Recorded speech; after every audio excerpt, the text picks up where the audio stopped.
नमस्कार मित्रांनो, मी तुमचा मित्र रवींद्र तायडे पाटील आणि तुम्ही पाहता ॲग्रो एटीएम आपलं मराठी चॅनल। या चॅनलच्या माध्यमातून वेळोवेळी आपण शासनाच्या योजना असेल, शेतीविषयक माहिती असेल, वेळोवेळी अपडेट घेण्याचा प्रयत्न करत असतो। मित्रांनो, विधानसभा निवडणुकीच्या पार्श्वभूमीवर राबवली गेलेली एक योजना ती म्हणजे मुख्यमंत्री माझी लाडकी बहीण योजना। प्रचंड या योजनेला प्रतिसाद मिळाला। अवघ्या काही दिवसातच याच्यामध्ये 2.5 कोटी महिलांना देखील 2.5 कोटी महिलांना पात्र करून समावेश करण्यात आला।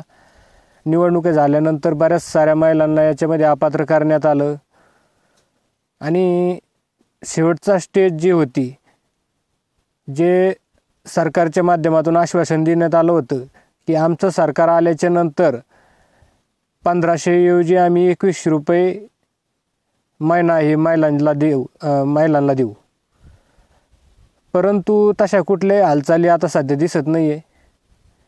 सध्या राज्याची आर्थिक स्थिती दुबळी झालेली आहे आणि सरकारच्या माध्यमातून एक माहिती समोर येत आहेत की सध्या तरी लाडकी बहीण योजनेला 21 रुपये करणं हे सरकारच्या आवाक्याच्या बाहेर आहे। तर मित्रांनो, महिला लाभार्थ्यांच्या मनामध्ये सरकारविषयी एक आता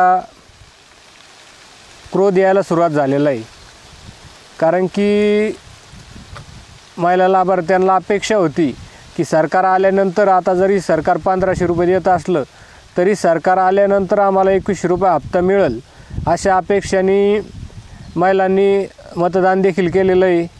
परंतु आता या लाडकी बहीण योजनेच्या ज्या अपेक्षा आहे आता या कुठंतरी भंग व्हायला लागलेल्या आहे।